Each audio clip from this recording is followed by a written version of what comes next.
కాశీలో అడుగుపెట్టిన తర్వాత నా ఆనందానికి హద్దు లేదు. నా నోట్లోంచి మాటలైతే రావట్లేదు. నా ఫేస్‌లో హ్యాపీనెస్ మీరు చూడొచ్చనమాట. నా పేరు యశ్వంత్ దాస్, నేను ఆ శివుడికి దాస్. సినిమాటిక్ షాట్స్, మంచి లొకేషన్స్ చూపిస్తానని ఎక్స్‌పెక్ట్ చేయకండి బడీస్. నేనైతే ఆ ట్రావెల్ చేసేటప్పుడు వ్లాగ్ కంట దేవుడి భక్తిలోనే ఎక్కువ ఉన్నాననమాట. బడీస్ యాజ్ యూజువల్ అనమాట. ఇప్పుడే అయితే కాశీలో ల్యాండ్ అయిపోయాను. ట్రైన్లో చాలా ఇంట్రెస్టింగ్ థింగ్స్ జరిగాయి కానీ వ్లాగ్ చేయడం అవ్వలేదన్నమాట. ఫస్ట్ అయితే మనం కృష్ణ ధర్మశాలకి వెళ్తున్నాం. ఆటోడు ఏమన్నాడంటే అది అస్సలు బాగోదు, గుడి పక్కనే 1000 రూపాయలకి అన్నాడు. 1000 రూపీస్కి 3 మెంబర్స్కి పర్ డే. చూద్దాం ఇక్కడ ఎలాగుంటుందో. ఇక్కడ సెట్ అవ్వకపోతే అప్పుడు గుడి దగ్గర తీసుకోవాలి. ఇక్కడ నుంచి గుడి 3 km అనమాట.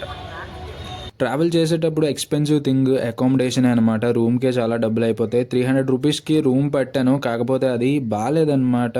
కామన్ టాయిలెట్ లేదు. రూమ్ చూసుకోరా బాబు అన్నాడు ఫస్ట్. 44 అది కనిపించట్లేదు. మదరు బ్రదరు నేను లాంగ్ డిస్కషన్ తర్వాత first day Krishna Dharamshala railway station దగ్గరలో ఏదైతే ఉందో వారణాసి జంక్షన్ స్టేషన్ దగ్గర అక్కడ దిగామన్నమాట. అండ్ రిక్వెస్ట్ చేసి కొంచెం మంచి రూమ్ ఇవ్వరా బాబు అని. డే 1 కాశీలో ల్యాండ్ అయిన తర్వాత నా ఫేస్లో ఎగ్జైట్మెంట్ మీరు చూడొచ్చు. మదర్కి కొంచెం సిక్ అయిపోయారనమాట ఆ చల్లదనం ఆ ట్రైన్లో ట్రావెల్ చేసేటప్పటికి. సో బ్రదర్ మదర్తో తోడుగా ఉంటానన్నారని నేనైతే జ్యోతిర్లింగం దర్శనం చేసుకోవాలి అర్జెంటుగా అని చెప్పి ర్యాపిడో పట్టేసుకున్నాను.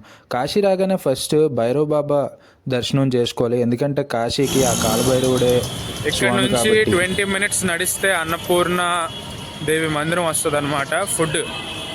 ఫుడ్ కోసం వెళ్తున్నాను. భైరవ్ బాబా టెంపుల్కి అయితే ఇంకోసారి వెళ్ళాలి, ఎందుకంటే దర్శనం సరిగ్గా అవ్వలే.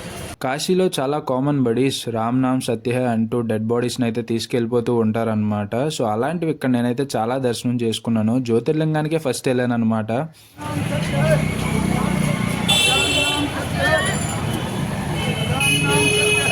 ఫోన్ సబ్మిట్ చేసి స్వామివారి దర్శనం అన్నపూర్ణమాత దర్శనం అయితే నేను చేసుకున్నాను అనమాట. బడీస్ నైట్ 8:30 అవుతుంది. మణికర్ణిక ఘాటికి బయలుదేరాలన్నమాట. మా అయితే 15 రూపాయలు అన్నాడు.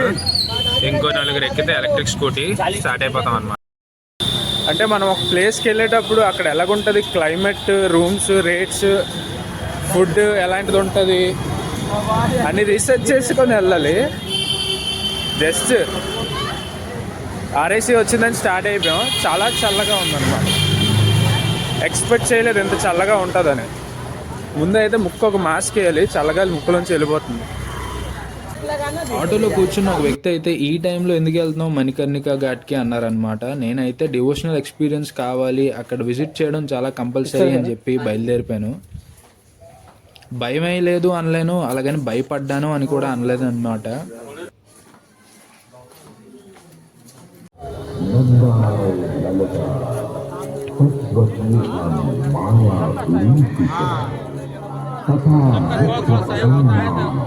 ఇంట్లోంచి బయలుదేరినప్పుడు వ్లాగ్స్ అవి తీస్తాను అనుకున్నాను కానీ అక్కడికి వెళ్ళిన తర్వాత ఆ ఎక్స్పీరియన్స్లో నేను ఫుల్గా ఇన్వాల్వ్ అయ్యాను అనమాట.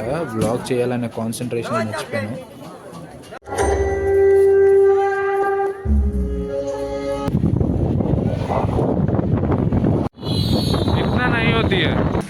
యాక్చువల్గా మార్నింగ్ 8:30 అవుతుంది. రూమ్ చూడడానికి వచ్చాను అనమాట.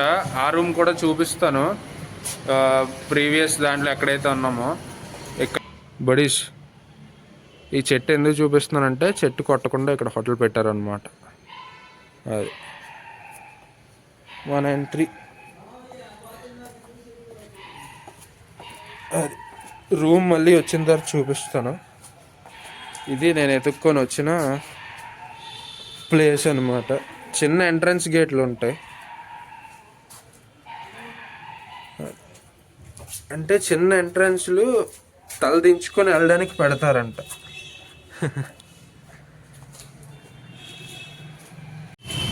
ఇప్పుడు నా దగ్గర టైం ఉంది కాబట్టి ఇక్కడ ఫేమస్ ఫుడ్ ప్లేస్ ఏమున్నాయి అక్కడికి వెళ్ళి అప్పుడు వాళ్ళ దగ్గరికి వెళ్తాను అనమాట.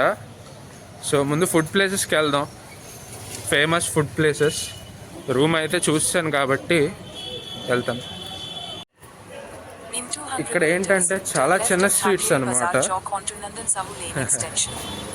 చాలా జాగ్రత్తగా వెళ్ళాలి, బైక్స్ అవి వస్తూ ఉంటాయి.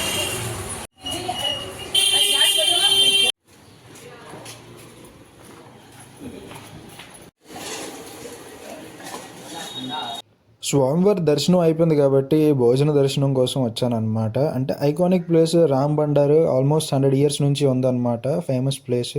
ఇంత ఖాళీగా ఉందా ఏంటో అనుకున్నాను. నేను భోజనం చేసిన తర్వాత జనాలు అయితే బాగానే వచ్చారనమాట. అక్కడ నుంచి ఇంకో 90 years లెగసీ ఉన్న లక్ష్మీ చాయ్ షాప్కి వెళ్ళాను.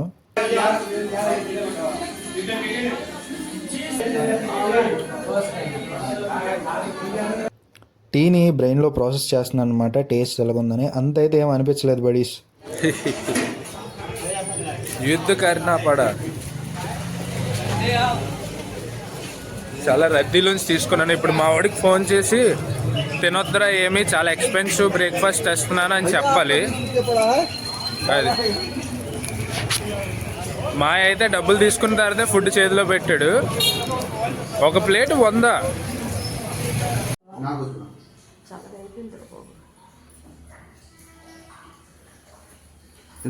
చూపెడుతున్నావు మలై బన్ నాకు సాధారణంగా నచ్చదు. 100 years old Lakshmi tea stall నుంచి తెచ్చాను అనమాట. టేస్ట్ చేసి మీకు చెప్తాను. మీరు ఎప్పుడైనా కాశీ వస్తే మీరు కూడా టేస్ట్ చేయండి. అక్కడ మలై బన్ కోసం ఎంత గొడవ అయిందో మీకు తెలీదు. ఒక అతను మలై బన్ అడిగితే ఆడు బటర్ బన్ తెచ్చాడు, అందుకు గొడవ. ఓకే బ్రో రెడీ అయ్యాడు కాబట్టి వీడియోకి యాక్సెప్ట్ చేశాడు. చెప్పు బ్రో టేస్ట్. డోర్ తీసిన షాట్ కంపల్సరీ అనమాట బడీస్. నోట్లోంచి పొగలు వస్తున్నాయి. కృష్ణుడి టెంపుల్ ఇది, కృష్ణుడి ట్రస్ట్ అనమాట, కృష్ణ ధర్మశాల. కరెక్ట్గా వారణాసి స్టేషన్ దగ్గర ఉంటుంది అనమాట. నా ప్యాంటు ఆరలేదు ఇక్కడ మంచుకి, చూడండి మంచు రాకుండా కవర్ వేశారనమాట. నా షర్ట్ ఇది కూడా ఇది కొంచెం ఆరింది. రూమ్ లోపల సింపుల్ నీట్ సరిపోద్ది, సింపుల్ రూమ్ అనమాట. వెనక్కి వెళ్ళిపో. నాకొద్దు రాదే నన్ను వదిలే. నా వల్ల కాదు.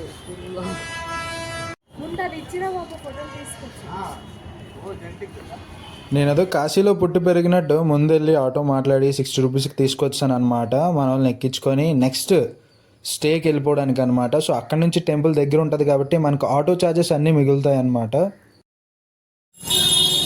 ఇటు కాదు అటు కాదు రే.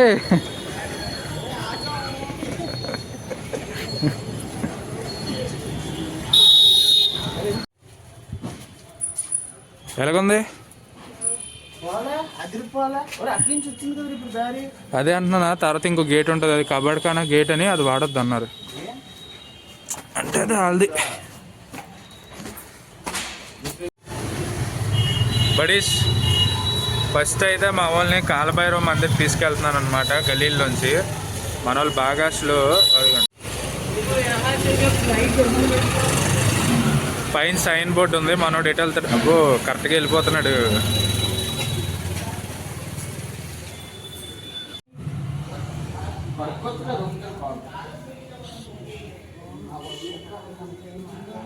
కాలభైరవ స్వామి టెంపుల్ దర్శనం అయిపోయిన తర్వాత అన్నపూర్ణ మాత దర్శనం, అలాగే జ్యోతిర్లింగ దర్శనం అన్నీ చేసుకున్నాం అనమాట. ఎక్కడా ఫోన్స్ ఎలవ్ కాదు. మాకు గల్లీలు ఎందుకురా బాబు, టెంపుల్స్ చూపించరా బాబు అనుకోకండి, ఎందుకంటే ఫోన్స్ అయితే ఎలా ఉండదు. మేము ఆ రోజు సెకండ్ డే ఈవినింగ్ ఆటో తీసుకొని సంకట్మోచక్ హనుమాన్ టెంపుల్కి వెళ్ళాం అనమాట.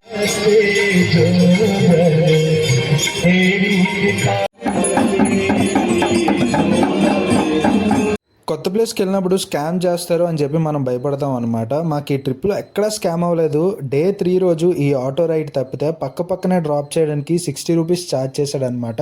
వారాహి అమ్మవారి దర్శనం మేము చేసుకున్నాం డే 3 రోజు.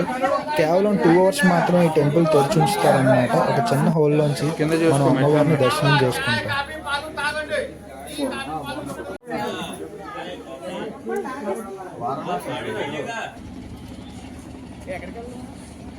ఉండమన్నాడు, ఇక్కడే వస్తాడంట.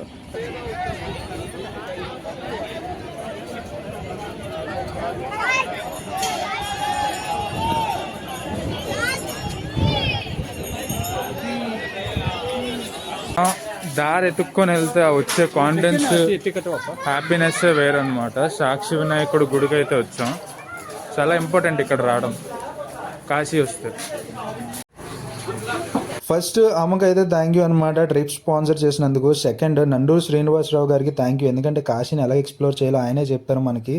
యూట్యూబ్లో వీడియో ఉంటుంది ఆయనది. 3 nights స్టే అయితే కాశీలో అయిపోయింది బడీస్. మళ్ళీ ఇక్కడికి వచ్చే అదృష్టం ఎప్పుడు ఉంటుందో. నా పేరు యశ్వంత్ దాస్, నేను ఆ శివుడికి దాస్, సైనింగ్ ఆఫ్.